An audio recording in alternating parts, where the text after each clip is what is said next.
وجعلنا من بين أيديهم سدا ومن خلفهم سدا فأغشيناهم فهم لا يبصرون.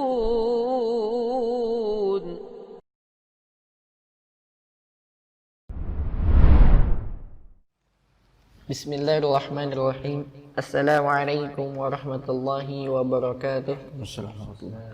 Innal hamdalillah nahmaduhu wa nasta'inuhu wa nastaghfiruh wa na'udzu billahi min shururi anfusina wa sayyiati a'malina may yahdihillahu fala mudilla lahu wa man yudlil fala hadiya lahu. Asyhadu an la ilaha illallah wahdahu la syarika lah iqraran bihi wa tauhida wa asyhadu anna Muhammadan abduhu wa rasuluh. Allahumma salli wa sallim wa barik ala Muhammadin wa ala alihi wa sahbihi wa man tabi'ahum bi ihsanin ila yaumiddin. Allahumma inni as'aluka ilman nafi'a wa rizqan tayyiba wa amalan mutaqabbala. Allahumma inni a'udzu bika min ilmin la yanfa wa min qalbin la yakhsha wa min nafsin la tashba wa min da'watin la yustajabu laha. Amma ba'd.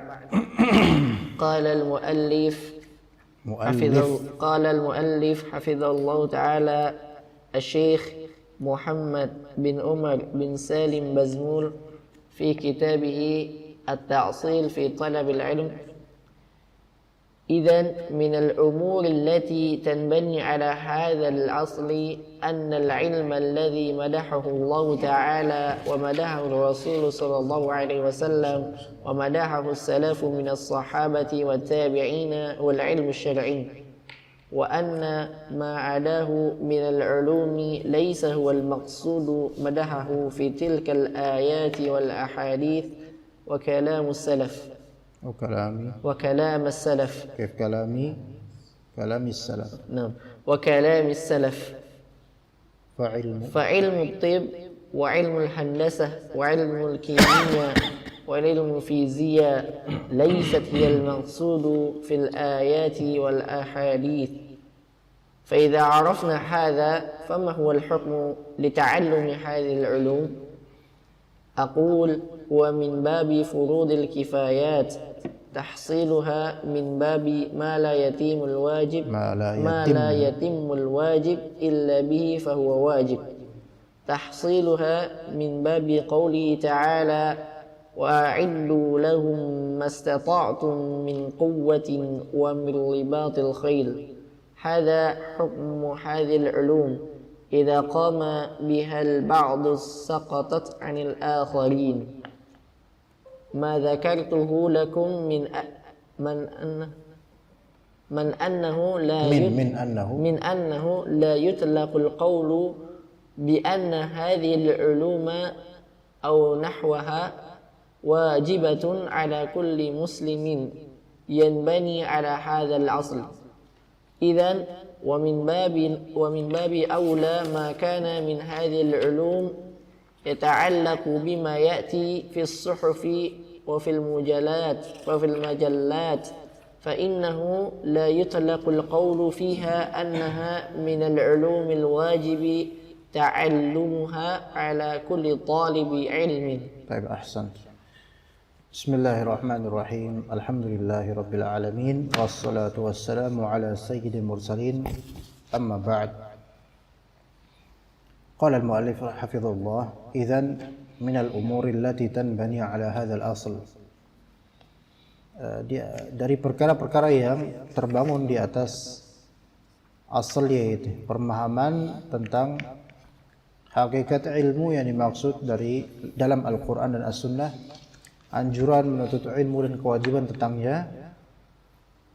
Yang dimaksud ilmu itu adalah ilmu syar'i, ya, ilmu alladzi madahahu Allah Ta'ala wa madahahu ar-Rasul, yang dipuji oleh Allah dan Rasulnya dan dipuji oleh salaf dari kalangan sahabat tabi'in. Itu adalah ilmu syar'i.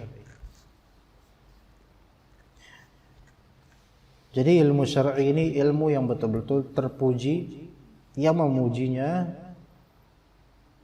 adalah Allah, Rasulnya, dan kemudian para ulama dari kalangan salaf dan khalaf. Wa anna ma 'adahu min al-'ulumi laysa huwa al-maqsudu madahahu fi tilka al-ayati wal ahadits wa kalam salaf. Adapun selain dari ilmu syar'i bukan itu yang dimaksud ketika ada ilmu yang dipuji, maka itu bukan ilmu selain ilmu syar'i, bukan. Ketika seseorang Allah berikan keberkahan ilmu syar'i, haram atasnya berbangga diri dengannya. Apalah lagi dengan ilmu yang non syar'i. Maka lebih dilarang lagi untuk berbangga dengannya. Ngerti gak? Disebabkan apa? Disebabkan ketika kita memiliki yang lebih, itu lebih afdal dibandingkan yang tidak seperti itu.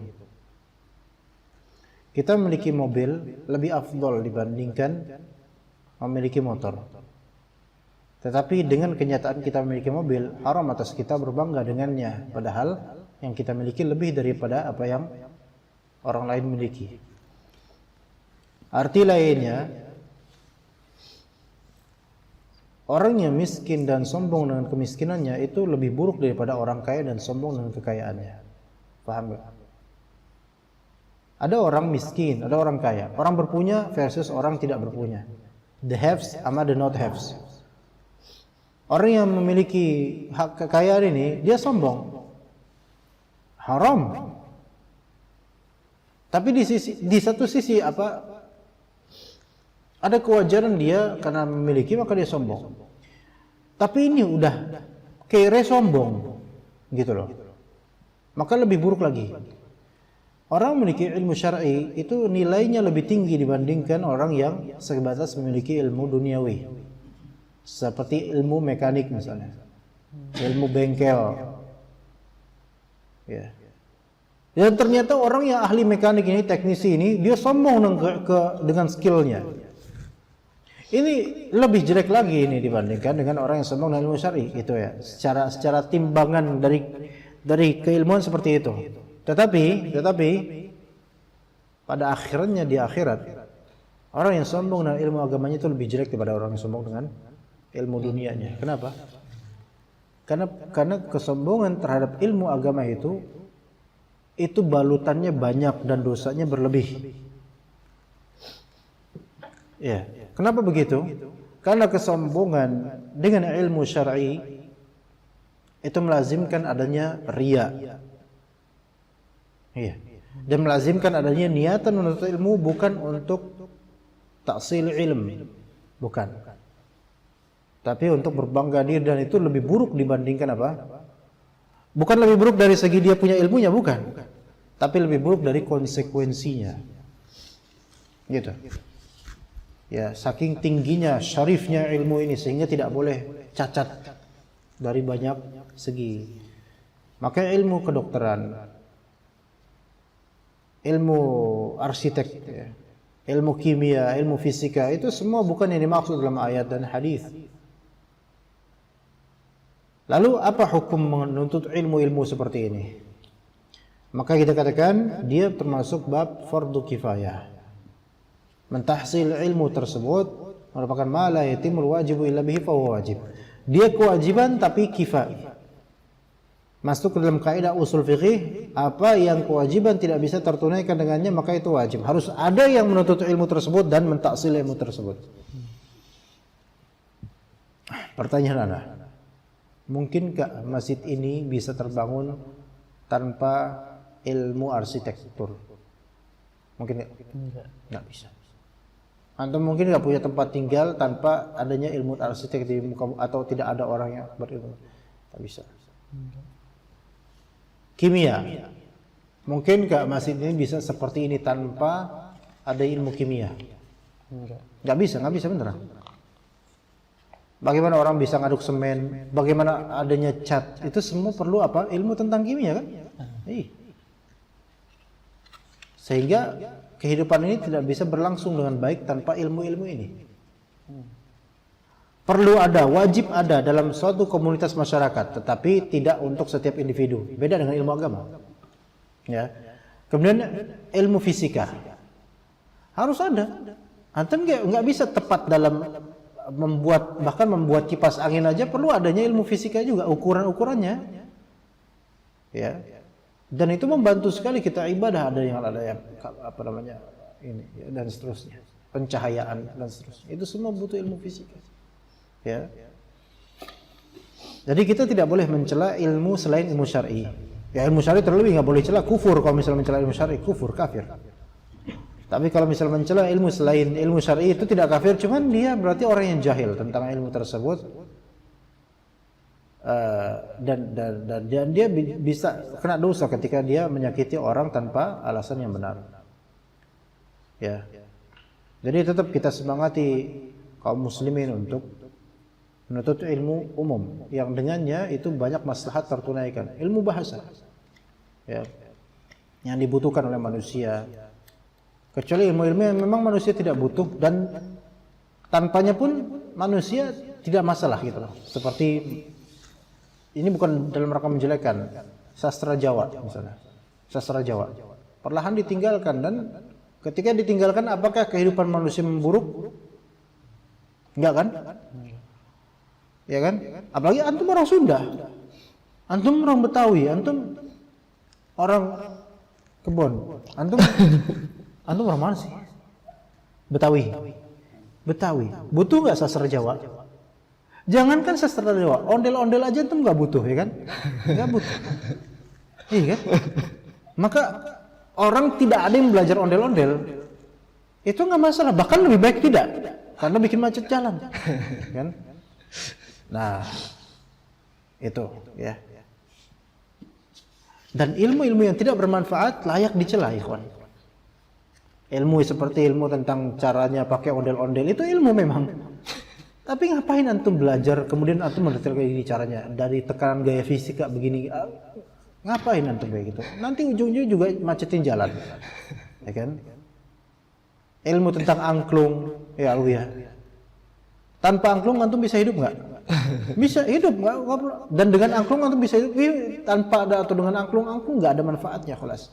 Maka orang yang mempelajari angklung tercela dia karena belajar sesuatu yang tidak ada manfaatnya bagi umat manusia. Bagi umat manusia sebenarnya nggak ada manfaat. Gitar. Ya semua alat musik, gitar, tamborin, piano, apapun ya, apapun. Antum sebut aja sendiri ya, dengan beragam macamnya. Trompet tanjidor. Tuh. Ya, tanjidor. Ya. Coba, antum belajar apa bagusnya ya. Kalau ini layak dicela. Walaupun atas nama kebudayaan, melestarikan kebudayaan, yang dilestarikan itu ibadah kepada Rabbul Alamin. Budaya dilestarikan belum tentu bermaslahat buat ke antum dan belum tentu bermaslahat buat umat. Dan enggak mesti melazimkan apa? Kebangkitan umat dari sini, enggak, malah justru kemunduran. Orang udah mempelajari tentang bagaimana caranya ke surga, dia masih niup trompet tanjidor. Ya, begitu badannya gede, habis itu nggak bisa lepas dari tanjidornya, dioperasi masuk sinetron. Ya kan? Apa manfaatnya coba? Dengan alasan budaya. Ya, atau ondel-ondel yang bikin macet masyarakat, bikin macet jalanan. Atau pengamen-pengamen tiap hari, sebelum toko-toko tuh ruko-ruko tuh, antum kena nggak? Oh, sering sih. Iya, tiap sehari bisa 20 pengamen. Iya, betul. Ini kan minta-minta gaya baru ini. Suara lebih enak dengar suara RX King atau Motor King. Suara naudzubillah. Gitar yang pakai false. Iya. Gak enak dengarnya. Ya. Gitar kecil. Iya. Itu ilmu yang makruh di sini tercela, mazmum. Ya, mazmum bukan makruh, lebih tepatnya mazmum. Tercela karena manusia nggak butuh sama sekali. Ya. Adapun ilmu-ilmu yang tadi kita sebutkan itu bagus buat antum. Antum kerja di parabola misalnya. Ilmu tentang parabola bermaslahat nggak? Bermaslahat. Ya betul, manusia hidup dengan atau tanpa parabola tetap hidup, betul. Tetapi ini hal yang mubah dan di balik itu ada manfaat yang banyak. channel-channel dakwah, channel-channel tentang biologi, tentang alam, tentang dan seterusnya. Bagus. Ya, antum jualan madu misalnya, ilmu tentang madu. Bermaslahat enggak? Bermaslahat, bahkan itu termasuk hal yang dianjurkan oleh Allah Ta'ala kan dalam Al-Quran, dalam surat An-Nahl. Ilmu tentang komputer misalnya, programming. Sekarang bermanfaat sekali, bahkan sebagian orang tidak bisa hidup tanpa adanya elektronik seperti ini. Antum ilmu tentang, antum ngapain selama ini? Anu nggak tahu ilmu tentang karet, ya kan ya? Antum kan ini karet, getah karet. Bermanfaat itu. Karet dibutuhkan nggak untuk kehidupan kita? Sangat dibutuhkan, gitu kan? Ketika ilmu-ilmu yang mubahat ini antum pelajari dengan ada niatan lillahi ta'ala sebagai ta'abbudi, ya irtizak juga dari situ, mengambil rezeki dari situ nggak masalah, maka ini menjadi ladang ibadah, menjadi ladang ibadah. Maka jangan remehkan ilmu-ilmu umum. Iya, jangan remehkan ilmu umum. Bahkan sampai anak-anak bukan maksud promosi. Ya sampai apa? Anak-anak jualan pakaian, ya kan? Anak mencari tahu dan mempelajari tentang bahan untuk bisa menjelaskan ke konsumen supaya mereka merasa nyaman dengan pengetahuan Anda tentang bahan. Saya mereka percaya sama Anda. Itu kira-kira ilmu kan? Ilmu. Memang itu bukan ilmu syar'i, bukan ilmu syar'i. Ini bahannya katun apa jenisnya? Itu nggak ada dalam Al-Quran Sunnah. Dan bukan bid'ah juga karena aslinya bukan ibadah. Tapi ma la yatimul wajibu illa bihi fawajib misalnya. Atau sesuatu yang dianjurkan untuk membuat nyaman kepada konsumen, kemudian Anda pelajari ini supaya mereka percaya sama Anda. Boleh nggak ini? Boleh, makan bagus, nggak masalah. Asal jangan kemudian berlebihan sebagai ilmu fuduli, yaitu ilmu yang berlebih. Wah, Anda detail banget sampai kemudian tiap helainya itu Anda hitung. Capek, habis waktu buat itu, mendingan buat tabel Quran. Iya. Ya, begitu ikhwan. Maka jangan remehkan ilmu yang antum punya dari ilmu dunia. Selama itu ilmu yang mubah, bahkan bagus, maka antum harus jadi orang yang mutqin di masalah tersebut. Antum misalnya ilmu programming tentang handphone, tentang laptop komputer, itu terus gali ilmu tentang itu supaya nanti kedepannya bermanfaat buat diri antum dan juga kaum muslimin. Allah Ta'ala berfirman, wa a'iddu lahum mastata'tum min quwwati wa min ribatil khair. Syahidnya di sini wa'idul lahum mastata'tum min quwwah. Persiapkan untuk mereka ya untuk melawan orang-orang kafir, untuk meninggikan izzah kaum muslimin. Apa yang antum bisa dari kekuatan. Quwwah di sini berarti apa? Dia mutlak atau umum. Ya, segala jenis kekuatan yang bermanfaat untuk dipersiapkan melawan mereka. Gitu. Wa hadha hukmu hadhil ulum. Inilah hukum dari ilmu-ilmu ini. Idza qama bihal ba'du saqatat 'anil akharin. Kalau sudah ada yang meniti ilmu tersebut sebagian pihak dan itu mencukupi, maka sisanya tidak wajib. Orang-orang lain tidak wajib. Ya. Begitu. Ma dzakartuhu lakum min annahu la yutlaqul qawlu bi anna hadhihi al-uluma aw nahwaha wajibatun 'ala kulli muslimin yanbani 'ala hadzal asl. Apa yang telah disebutkan bahwa saya pemutlakan perkataan bahwa saya ilmu-ilmu seperti ini wajib, itu tidak benar. Maksudnya wajib fardu ain tidak benar. Seluruh muslim tidak benar. Yang benar adalah fardu kifayah. Ini berasal dari asal yang kita pelajari di asal kedua ini, yaitu al-ilmu maksud fil ayat wal hadits wa ilmu syar'i. Adapun ilmu tabi'i, kauni dan semisalnya itu bukan ini maksud dalam Al-Qur'an, tetapi itu bagus semuanya. Idzan kalau begitu wa min babi aula. Baik, sebentar sebelumnya. Ana suka sekali dengan tumbuhan, tanaman. Apa hukum mempelajari nama-nama dan fungsi dari tanaman tersebut? Haram atau mubah? Mubah ya, mubah.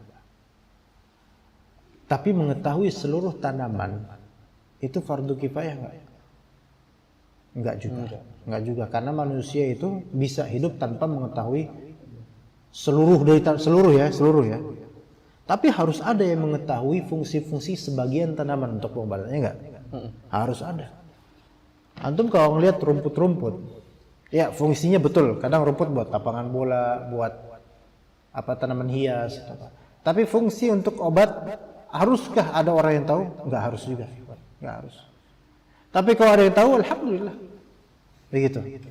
Nah, jadi kalau misalnya antum menyenangi sesuatu yang ada di muka bumi ini dari makhluk Allah Ta'ala seperti binatang ataupun tumbuhan ataupun astronomi dan seterusnya,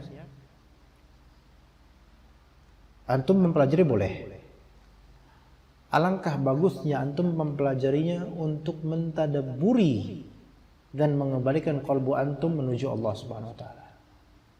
Antum suka hewan, antum tertarik dengan hewan sejak kecil ya. Antum suka animal pokoknya. Antum suka kebun binatang, antum meneliti binatang-binatang, meneliti tingkah laku mereka. Ketika penelitian antum cuma sebatas penelitian, maka ini kesia-siaan. Tapi ketika antum meneliti untuk membuat salat antum semakin khusyuk, semakin mengakui bahwasanya Allah pencipta semua ini, pengatur semua ini, semakin iman antum menambah, maka itu bagus. Bagus. Wa idh qala Ibrahim Rabbi arini kaifa tuhil mauta. Nabi Ibrahim berkata kepada Allah, "Ya Allah, perlihatkan kepada saya bagaimana engkau menghidupkan yang mati." Apa kata Allah? Qal awalam tu'min? Apakah kamu belum beriman wahai Ibrahim? Apakah engkau belum percaya sama aku wahai Ibrahim? Qala bala, bukan begitu ya Allah. Aku beriman, saya beriman.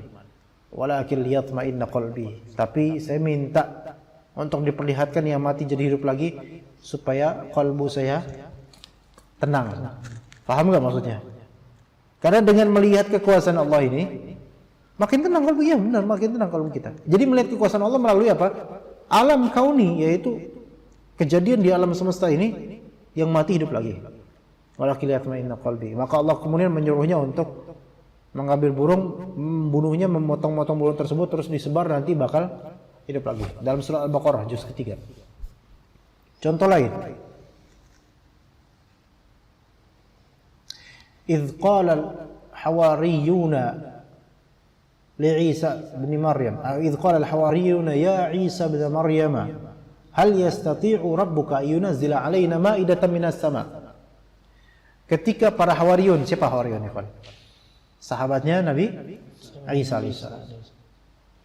Wahai Isa bin Maryam, bisakah Rabbmu, hal yastati'u rabbuka? Ini bukan kalimat kufur, maksudnya bukan menantang Allah, bukan. Bisakah Rabbmu menurunkan kepada kami apa? Maidah. Meja panjang berisikan makanan minas sama. Ya, dari langit. Nabi Isa memahaminya apa? Wah, ini kok mintanya kayak gitu. Maka kata Nabi Isa, qalat taqullaha in kuntum mu'minin. Takut kalian sama Allah kalau kalian beriman. Kok mintanya kayak gitu? Jadi pemahaman Nabi Isa memangnya, wah kalian ini kok kayak nantang Allah gitu loh. Bisa enggak Rabbmu menurunkan kepada kami maidah minas sama? Masya Allah. Maka jadi surat Al-Maidah kan? Maka apa kata mereka? Reply mereka kemudian kepada Nabi Isa, qalu nuridu an na'kula minha. Wahai Isa, sebentar, bukan itu yang maksud. Kami kepingin untuk makan dari situ. Ya. Wa tatma'inna qulubuna. Dan sampai kami apa? Tenang kalbu kita dengan adanya hal kaunik, penciptaan dari segi semesta ini berupa turunnya apa? Makanan dari langit dan meja-mejanya. Wa na'lama an qad sadaqtana wa nakuna 'alaiha minasyahidin. Dan kami betul-betul sampai mengetahui engkau wahai Nabi Isa telah jujur dan benar kepada kami, dan kami akan bersaksi akan hal itu, kata para hawariyun. Artinya apa ikhwan sekalian? Ketika antum meminta sesuatu dari Allah Ta'ala, baik berupa ilmu atau rezeki dan masalah lainnya, dan antum niatkan itu agar semakin tenang kalbu antum, maka itu boleh dan bagus. Gitu. Ya Allah, berikan saya istri misalnya, supaya saya lebih tenang hidupnya. Bagus. Ya Allah, berikan saya ilmu tentang pohon pisang. Kan pisang kan banyak macamnya. Ada pisang raja, ada pisang apa, nanti ada pisang ratu, ada pisang pion, ada pisang kuda, ada pisang benteng. Catur jadinya. Nah, pisang banyak. Ya. Antum naik motor lewat di toko ruko yang dagang pisang. Pisang dong didagang kan banyak model-modelnya. Antum takjub. Kemudian antum minta sama Allah, ya Allah, pisang ini adalah kekuasaan Engkau Ta'ala. Maka berikan saya ilmu tentang perpisangan. Kesannya remeh, kawan. Iya, kesannya apa sih? Kayak nggak ada ilmu lain, kan? Kesannya gitu kalau antum bilang, kayak nggak ada ilmu lain. Anda takjub dengan adanya pisang yang model beda-beda ini. Ada yang kecil, ada yang besar, ada yang jumbo dan seterusnya. Tapi Anda pengen tahu seluruh jenisnya dan seperti apa pohon-pohonnya dan perbedaan daunnya. Supaya Anda makin mengenal Allah Ta'ala itu merinci segala kekuasaannya. Masya Allah. Ada nggak orang kayak gitu sekarang? Jarang. Jarang. Yang ada gitu ketawain, antum aja talibul ilm aja ketawa. Padahal Anda yang kayak gitu. Iya. Antum aja ketawa loh. Padahal itu apa? Lihat ma'inna qalbi. Supaya kalbu saya itu makin tenang bersama ya Allah. Dengan mengetahui alam ini gitu loh. Luar biasa. Iya. Begitu ya ikhwah sekalian. Ya. Maka idzan wa min babi aula ma kana min hadhihi al-ulum yata'allaqu bima ya'ti fi as-suhuf wa fi al-majallat. Fa innahu la yutlaqu al-qawlu fiha annaha min al-ulum al-wajib ta'allumuha 'ala kulli talib al-ilm. Jadi tapi itu tidak wajib. Sehingga tidak tercela orang yang tidak mempelajarinya. Rafi misalnya antum interest antum di bahasa. Maka ana sarankan dan ana nasihati antum jangan mentok di belajar bahasa aja. Maksudnya cuma pengen belajar bahasa. Enggak. Dalam ayat Allah Ta'ala wa min ayatihi khalqus samawati wal ardi wa ikhtilafu alsinatikum wa alwanikum. Di antara ayat kekuasaan Allah adalah penciptaan langit dan bumi dan perbedaan wa ikhtilafu alsinatikum, lisan kalian, wa alwanikum, dan warna-warna kulit kalian. Beda. Perbedaan bahasa itu termasuk kekuasaan Allah. Maka kalau antum mempelajari bahasa sebatas mempelajari tok gitu udah selesai, ngapain capek-capek antum? Niatkan karena antum ingin mengenal kekuasaan Allah Ta'ala. Loh gimana caranya mengenal kekuasaan Allah? Semakin antum mempelajari kosakata yang beragam itu, semakin antum tahu bahwasanya Allah Maha Kuasa atas seluruh manusia sehingga bisa mengerti semua bahasa manusia dan ragamnya. Allah Maha tahu semua ada di hati manusia. Coba antum tanamkan gitu, jangan cuma interest bahasa bahasa Jepang ya. Jepang mempelajari sangsing gitu. Kemudian udah selesai gitu aja. Antum kemudian nonton drama Korea. Astagfirullah. Enggak, bukan antum insyaallah. Enggak, jangan mentok di situ deh, beneran. Tapi antum tanamkan itu untuk mengetahui bahwasanya Allah Maha Kuasa atas semua ini. Allah yang menciptakan seluruh bahasa manusia. Gitu loh. Ya. Orang yang melihat suku Jawa misalnya. Jawa itu ada ragam bahasanya loh. Maksudnya bahasa Jawa betul, tetapi ragamnya dan dialeknya itu banyak berbeda. Sunda pun begitu kan? Antum beda Sunda Ciamis sama Sunda Cirebon, bahkan sama-sama Cici tapi beda. Sunda Bandung, Cibubur mah. So sini Cibubur. Bukan Sunda itu Cibubur. Ya. Dengan perbedaan itu adakah terbit di qalbu antum merasa Allah Ta'ala ini Maha Kuasa atas mereka semua? Masya Allah. Iya, antum ngomong ngapak di Solo nggak benar, nggak diterima mohon. Antum ngomong Suraboyonan di Solo nggak diterima. Antum ngomong Solowan di Surabaya itu kealusan. Iya. Antum ngomong Bandung Sunda halus di Pandeglang atau di Banten kurang relevan. Kenapa? Bahasa sama-sama Sunda tapi perbedaan dialeknya dan juga penekanannya beda. Medan ngomong orang Jawa tua kromo inggil. Dinas apa kau? Kiran beda. Masya Allah. Waqtilafu alsinatikum. Ya Masya Allah. Itu kuasa Allah Subhanahu wa Ta'ala. Dan yang afdalul lughat Arabiyah. Antum betul-betul merasa ini seolah-olah bahasa yang memang bukan dari bumi, bahasa dari langit. Ajaib bahasa ini Allah Arabiyah. Maka tanamkan ketika antum mempelajari bahasa Arab sebagai ibadah kepada Allah Ta'ala.